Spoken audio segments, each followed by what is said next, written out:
Hello everyone, welcome to your February 2026 monthly forecast, and happy Valentine's Day to everyone.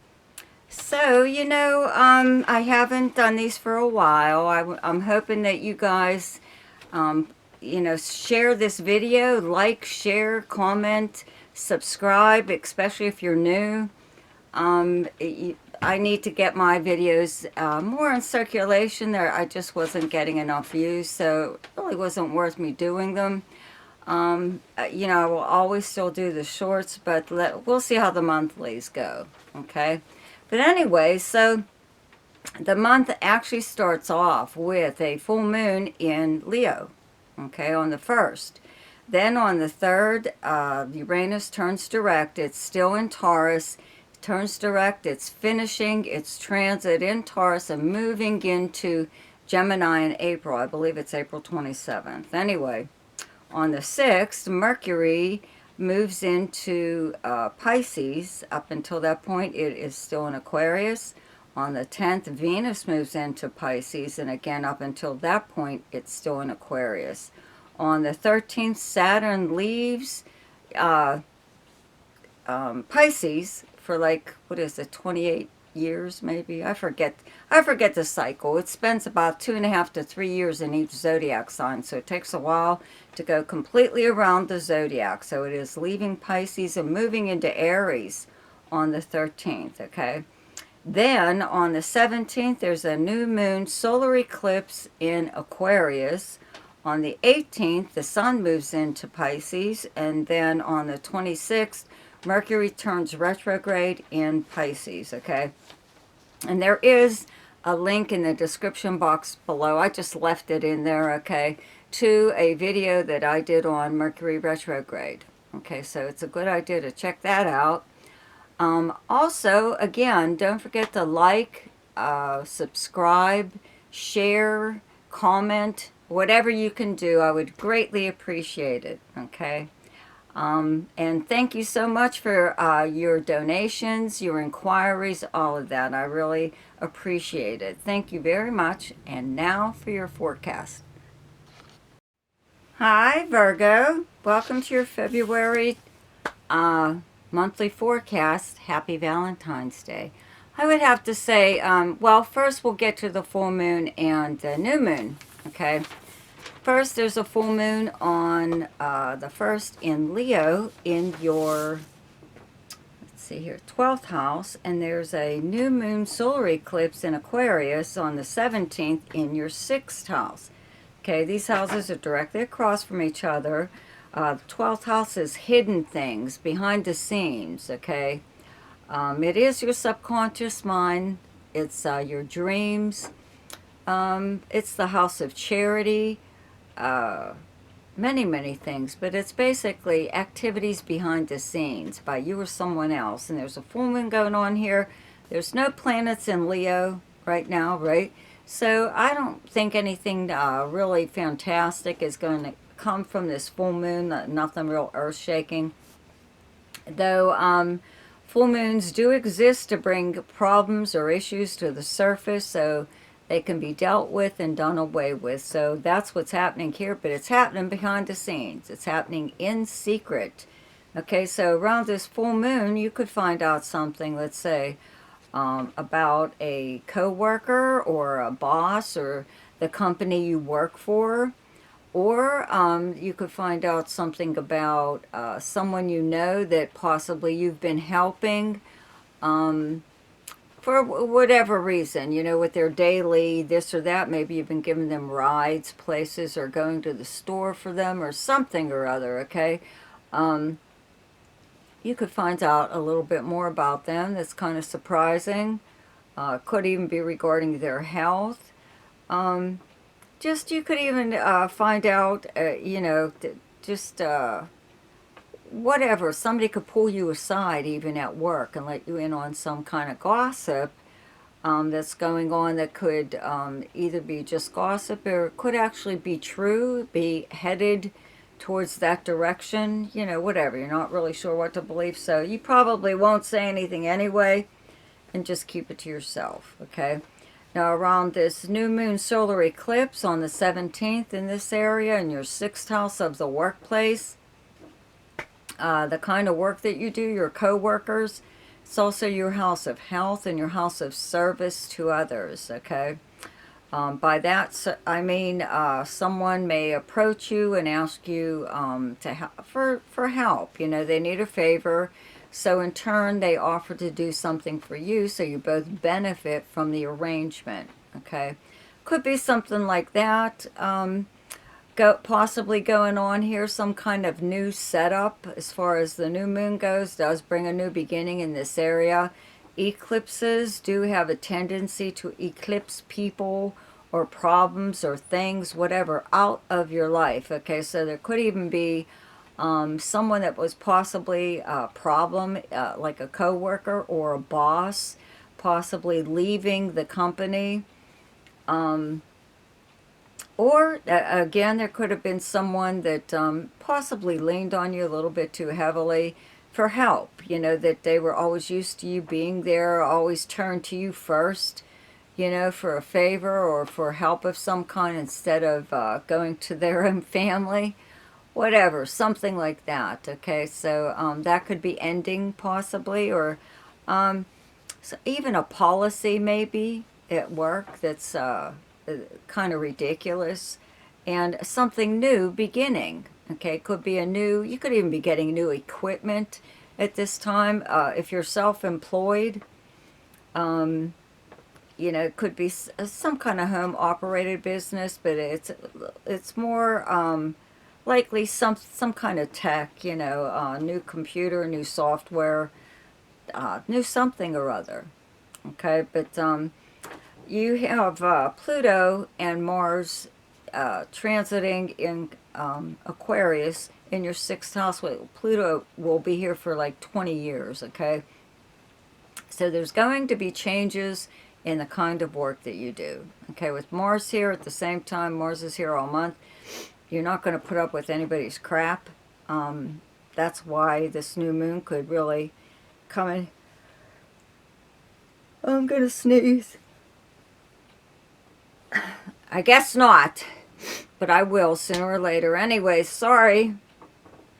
Mars here is making you really look out for yourself in the workplace, or if you're self-employed with a client that is possibly too pushy or a little bit too familiar with you, or kind of tries to order you around like you're some kind of servant, even though they're your client, okay? You don't have to have them as a client. Anyway, they don't seem to understand that. Things like that, okay? With Venus here, you know, since last month, it's just up until the 10th, but it does bring, like, really nice relationships with your co-workers. The atmosphere at work is usually a little bit more pleasant at this time than it normally is. With Mercury here, there's a lot going on as far as, let's say, like assignments go, or how work is done, you know, something or other. And this may actually be the time of year, like at the end of January into February, where you have some kind of checkup. You know, it's like the same time each year when the sun is here in Aquarius in your 6th house of health. You know, it could be just an annual thing, or it could just be a time where, you know, there's people around you probably sneezing on you, whatever, that you decide to go, you know, get a flu shot or whatever, some kind of vaccine or something or other. But again, you know, this new moon solar eclipse will bring a new beginning in this area. So it could even be with your health, okay? With Mars here, it does bring an awful lot of physical energy. And you may want to work out if you don't already. This could be something new that you're doing and adopting, like, into your life, like, forever, more or less, okay? So then, I do have to mention that the planet Uranus in Taurus in your 9th house turns direct on the 3rd. It's moving like to the end of its transit. It's ending its transit and it's moving into Gemini in April and your 10th house of your career. So there's going to be whatever going on here, okay, you've got Pluto in Aquarius in your house of the workplace, in your sixth house, the kind of work that you do, it's going to be here for like 20 years. Okay, Uranus will be in Gemini like 7 to 8, something like that. I might do a video on Uranus in Gemini. Okay, but anyways, it's going to be in your 10th house of your career and your public persona. It is, your 10th house is your most public house. Okay, so there could be changes that you're doing right now that is going to affect your career in the future. Maybe you are going to be changing not just jobs, but careers. You could have, the whole time Uranus was in your 9th house, you could have been learning something kind of different, a little bit like Uranus is governed by, it is the governing planet of Aquarius, okay? And they're like tech heads. They rule technology and the sciences, even the pseudosciences like astrology. You know, so maybe you even got into really something like that. Tarot, astrology, Reiki even. Maybe you're into something or other that's a little different that you may possibly be pursuing as a full-time career. Okay? Once Uranus moves into Gemini in April, okay? Up until that point, you've more than likely been leading up to this and have been learning whatever it is your new career will be, if you decide to change your career, okay? So then the Sun is in Pisces on the 18th, and Mercury moves here on the 6th, Venus moves here on the 10th, and Mercury turns retrograde on the 26th in Pisces in your, your 7th house. Okay, the big deal for you, I would have to say, because Pisces is your opposite sign, is Saturn leaves here on the 13th and moves into Aries, okay, and your 8th house. So you no longer have, like Neptune, which was in Pisces for how long, directly across from any planets that you have in Virgo, especially like your sun, but or Saturn. Okay, they were muting your sun sign more or less. You were a muted version of yourself because you were held back in some way. Oppositions create like tension. It's like a test of energies from yours, let's say like your sun with Saturn directly across from it. It was a test of wills. It was energy pulling on energy, and it was draining you more or less. So now that's all gone. You may not notice it right away, but you should notice a little bit lightheartedness, especially within your close relationships in your 7th house. Okay, well, this is business, romantic, or friendship. Also, any arrangement or agreement that you may have had with someone that was not working out. It was stifling, you know.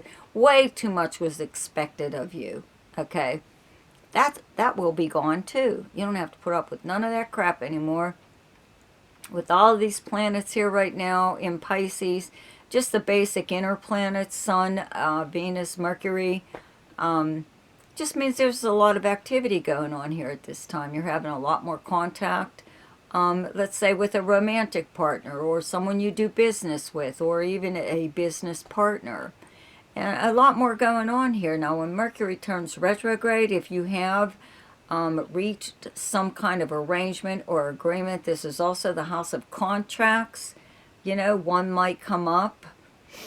When Mercury is first enters here on the 6th till the 26th when it turns retrograde, leave yourself enough room to change your mind. That's what Mercury retrograde, and actually all retrograde planets do.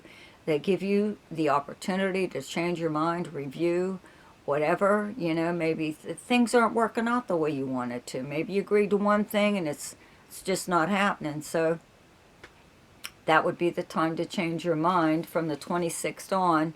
But give it a little something up until, you know, from the 6th to the 26th. At least see if you agree to some kind of an arrangement. Okay.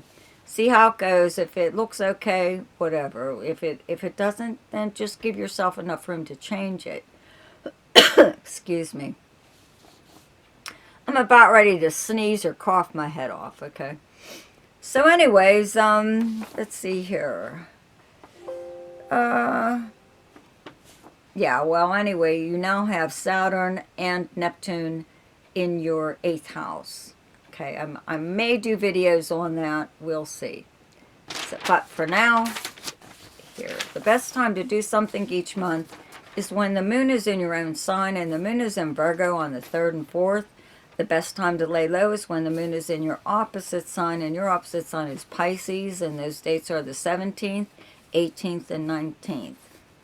The best time for romance, recreation, creativity, fun, gambling, or speculation, or anything to do with children is the 12th, 13th, 14th, 26th, and 27th. The best time for money is the 5th, 6th, 7th, 19th, 20th, and 21st. The best time for your career is the 24th and 25th. And the best time for communication and travel is the 7th, 8th, 9th, 21st, 22nd, and 23rd. And happy birthday. Okay, happy birthday to you. Have a wonderful birthday. Get out there. Oh, I'm sorry. What the hell? I saw Pisces, and I was just thinking of Pisces. Sorry about that. Virgo. Anyways, you should celebrate, though, too, because you won't have these planets in Pisces, Neptune, and Saturn across from any of your planets in Virgo anymore. No more oppositions for a while, anyway. So, happy Valentine's Day, and see you next time. Bye.